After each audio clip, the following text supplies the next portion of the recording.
జోగి రమేష్ మాజీ మంత్రి, మాజీ ఎమ్మెల్యే, వైఎస్ఆర్సీపీ నాయకుడు. ఆయన రీసెంట్గా నిన్న ఆంధ్రప్రదేశ్కి సంబంధించినటువంటి కల్తీ మద్యం కేసులో ఆయన్ని అరెస్ట్ చేసి జైలుకు పంపించడం జరిగింది. అయితే ఈయన మాట్లాడినటువంటి మాటల గురించి అసలు నిజంగా చెప్పాలంటే ఆయన ఎమ్మెల్యేగా, మంత్రిగా ఎంతమందికి తెలుసో నాకైతే తెలియదు. కానీ నోటికి పని చెప్పినటువంటి వ్యక్తిగా, వైఎస్ఆర్సీపీ నాయకుడిగా, నాయకుడి మెప్పు పొందడం కోసం ఎలాంటి భాషనైనా సరే, అంటే ఎలాంటి బూతులనైనా సరే మాట్లాడతారు అని చెప్పి వైఎస్ఆర్సీపీకి ఉన్నటువంటి నాయకులందరిలో ఆయన కూడా చాలా ప్రాచుర్యం పొంది, ముఖ్యంగా చెప్పాలంటే 2 తెలుగు రాష్ట్రాలకి పరిచయం అయినటువంటి వ్యక్తి. నాకు తెలిసి ఆయన ఏ నియోజకవర్గం కూడా నాకు అంతగా గుర్తులేదు అప్పటి వరకు. ఆయన తిట్టినటువంటి తిట్లతో ఓకే ఈయన ఈ నియోజకవర్గానికి ఓకే ఆయన పెడననే నియోజకవర్గంలో ఎమ్మెల్యేగా గెలిచారా, ఓకే ఆయన ఈ మంత్రి శాఖగా ఉన్నారా అని అప్పటిదాకా తెలియలే నాకైతే. అలాంటి మంత్రి ఆయన గతంలో ఏం మాట్లాడారో మనం ప్రత్యేకించి చెప్పాల్సిన అవసరం లేదు. కానీ ఒక్కసారి జస్ట్ వినిపించిన తర్వాత మాట్లాడుకుందాం.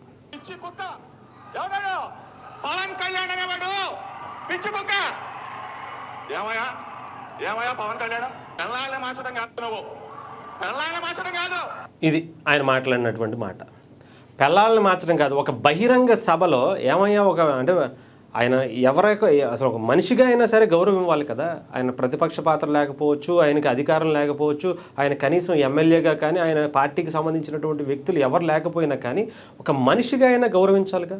సాటి మనిషిని గౌరవించే మాట్లాడుతున్నటువంటి మాటలు మాట్లాడాలి కదా. ఆ సంస్కారం మనకి నేర్పలేదేమో. నాకు తెలిసి ఎవరికి ఆ ఇష్యూ వైఎస్ఆర్సీపీలు ఎవరికి ఉండదేమో అనిపిస్తుంది. ఎందుకంటే వాళ్ళ నాయకుడికి అడ్డొస్తున్నారు, వాళ్ళకి రేపొద్దున వాళ్ళ పార్టీకి, వాళ్ళ పార్టీ అధికారానికి అడ్డొస్తున్నారని చెప్పి ఎవరినైనా సరే ఏమీ ఆలోచించకుండా ఇష్టానుసారం బూతులతో రెచ్చిపోవటం అనేది ఇప్పుడు వాళ్ళకి కర్మ రిటర్న్స్ అంటారు కదా, దాన్ని పర్ఫెక్ట్గా ఒక్కొక్కళ్ళు కర్మ ఇంత బలంగా తీసుకుంటుందా, అర్రే నేను జగన్మోహన్ రెడ్డి గారికి నచ్చితే సరిపోద్ది అనుకున్నానే.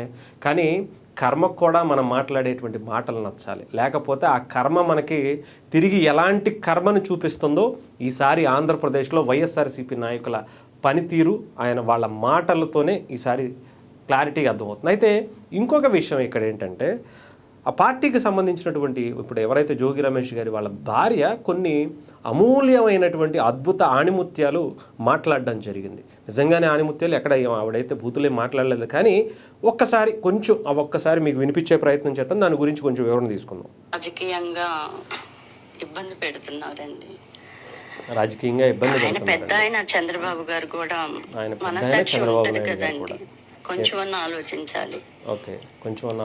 ఆయన జైల్లోకి వెళ్ళినప్పుడు తన భార్య బిడ్డలు ఎలాగా సఫర్ అయ్యారు, అలాగే కుటుంబాలు ఉంటున్నాయి కదండి, అలాగే భార్య బిడ్డలు సఫర్ అవుతారనేది ఆయన ఆలోచించుకోవాలి కదండి.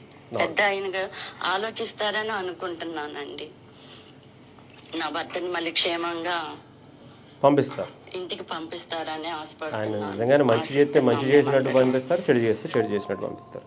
సో ఇదనమాట వాళ్ళ భార్య గారు మాట్లాడినటువంటి భాష, మాటలు మంచిగానే మాట్లాడారు. చంద్రబాబు నాయుడు గారు అనే వ్యక్తి పెద్ద మనిషి, ఆయన జైలుకు వెళ్ళినప్పుడు ఆయన భార్య పిల్లలు ఎంత బాధపడ్డారో మాకు అదే బాధ ఉంటుంది కదా అని. మరి అప్పుడు తెలియలేదా జగన్మోహన్ రెడ్డి గారికి? ఆయన వత్తాసు పలికి ఆయన కళ్ళల్లో ఆనందం చూడడం కోసం నోటికి ఏదొస్తే అది మాట్లాడకూడదు అని చెప్పేటువంటి ఇంగిత జ్ఞానం లేకుండా పిచ్చి కుక్క అనుకుంటూ పిచ్చి కుక్కలా మురిగేసినటువంటి మీ భర్తకి అయ్యా అది తప్పు, పవన్ కళ్యాణ్ అనే వ్యక్తి గురించి, ఆయన భార్యల గురించి మనకెందుకు, ఆయన పిల్లల గురించి మనకెందుకు, ఏంటి ఇలా తిడుతున్నారు, మీ పార్టీ వాళ్ళే అనుకున్నాను, నువ్వు కూడా ఇలా తగలుకున్నావేంటి, ఇలా తయారయ్యావేంటి, ఇది కరెక్ట్ కాదు. రాజకీయాల్లో ఎప్పుడు కూడా విమర్శలు సద్విమర్శలు అనేవి ఉంటాయి, కానీ ఇలా మాట్లాడడం కరెక్ట్ కాదు. రేపొద్దున్న మనల్ని కూడా అలా తిడితే నువ్వు ఊరుకుంటావా? బుద్ధుండాలి కదా మాట్లాడడానికి ఇలాంటివి. వాళ్ళ భార్య పిల్లలు ఎందుకు తీసుకొచ్చావు, వాళ్ళ భార్య పిల్లల్ని ఎందుకు తీసుకొచ్చి అక్కడ పబ్లిక్ మీటింగ్లో మాట్లాడాల్సి వస్తుంది అంటే నీ రాజకీయం ఇలాగే ఉంటుందా? ఇంత దరిద్రంగా రాజకీయాలు చేయాలా? కుటుంబ సభ్యులను తీసుకొచ్చి వీధిలో పెట్టుకుని మాట్లాడాల్సినటువంటి పరిస్థితికి నీ రాజకీయం దిగజారిపోయిందా?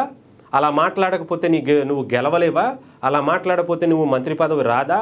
ఇంకా అలాంటప్పుడు నీకు రాజకీయాలు ఎందుకు అని చెప్పి కొంచెం గడ్డి పెట్టుంటే బాగుండేదమ్మా. అర్థమైందా? కుటుంబాలు అందరికీ ఉంటాయి. జగన్మోహన్ రెడ్డి గారిని మరి ఎవరన్నా మాట అంటే మీకు అంత కోపం వస్తుంది, లేదా మిమ్మల్ని అన్నప్పుడు అంత కోపం వస్తుందంటే మరి మీరు గతంలో చేసినటువంటి వ్యాఖ్యలు మీ మీ ఆయన సంగతి మాట్లాడుకుందాం. చంద్రబాబు నాయుడు గారి ఇంటికి ఎంతమంది గుండాలను తీసుకుని కర్రలు పట్టుకుని వెళ్ళిపోయారమ్మా ఆ టైంలో? అంటే ఏం చేసేద్దామని? మరి అప్పుడు గుర్తు రాలేదా? ఆయన ఫ్యామిలీ ఆయన ఇంట్లో ఉంటారు కదా, నువ్వెందుకు వెళ్ళావయ్యా, పెద్దవాడువు కదా, నువ్వెందుకు ఇలా చేసావయ్యా అని చెప్పి మీ ఆయనకు చెప్పాల్సినటువంటి అవసరం లేదా? సరే, పవన్ కళ్యాణ్ గారి సంగతి చూద్దాం. ఇంత దారుణంగా మాట్లాడాడు కదా, ఆయన భార్య పిల్లల్ని ఏం చేశారు? వాళ్ళు ఏమన్నా రాజకీయాల్లో ఉన్నారా? వాళ్ళ గురించి నువ్వు మాట్లాడాల్సినటువంటి పరిస్థితి ఎందుకు వచ్చింది అని చెప్పి అప్పుడు గడ్డు పెట్టాలి. సరే, ఇప్పుడు చూసుకుందాం. ఇప్పుడు మాట్లాడుతున్నారు జైల్లో అంటే చంద్రబాబు నాయుడు గారి గురించి మాట్లాడారు. చంద్రబాబు నాయుడు గారిని అసెంబ్లీ వేదికగా అక్కడ అంత దారుణంగా ఆయన భార్యని, లోకేష్ గారి తల్లిని అంత దారుణంగా అవమానిస్తూ మాట్లాడినటువంటి టైంలో మీరు మీ ఆయన గారు అక్కడ కూర్చుని ముసిముసి నవ్వులు నవ్వుతూ కూర్చున్నటువంటి వ్యక్తి ఆయన. మరి ఆ టైంలో ఏంటయ్యా నువ్వు అలా కూర్చున్నావు? మరి ఆ టైంలో వాళ్ళు ఎంత బాధపడి ఉంటారు? వాళ్ళ అమ్మగారిని, లోకేష్ గారి తల్లిని అంత దారుణంగా తిట్టావు కదా, తిట్టించినప్పుడు ఎదురుగుండా కూర్చొని నవ్వుతావేంటయ్యా? చంద్రబాబు నాయుడు గారిని, లోకేష్ గారిని, పవన్ కళ్యాణ్ గారిని అనేక దారుణమైనటువంటి మాటలు ఉన్నాయి, ఇంకా వినిపించాలంటే వినిపిస్తాం. అంటే కొంచెం అయినా సరే రాజకీయంగా ఎదుర్కోలేనప్పుడు ఇలాంటి మాటలు మాట్లాడతారు. అంటే మనకి రాజకీయం చేత కాకపోతే ఇలాంటి పనులే చేస్తారు. అక్రమంగా మనం ఏదో ఒక రకంగా డబ్బులు సంపాదించేయాలి అంటే ఇలాంటి మద్యం కేసుల్లో ఇరుక్కుపోవాల్సి వస్తుంది. చాలా క్లియర్గా అక్కడ ఎవరైతే దొరికిపోయాడో ప్రధాన నిందితుడిగా A1గా A2గా ఉన్నటువంటి వ్యక్తులు చాలా క్లియర్గా చెప్తున్నారు. ఎస్, ఇక్కడ మేము ఆయనతో మాట్లాడాం, ఆయనకి సంబంధించినటువంటి మాకు లావాదేవీలు జరిగాయి, ఆయనతో ఉన్నటువంటి ఫోన్ స్క్రీన్ షాట్లు ఉన్నాయి, మాట్లాడినటువంటి సందర్భాలు ఉన్నాయి, మాకు ఆయనకి కనెక్షన్స్ ఉన్నాయి అని చెప్పి చాలా క్లియర్గా చెప్తున్నారు.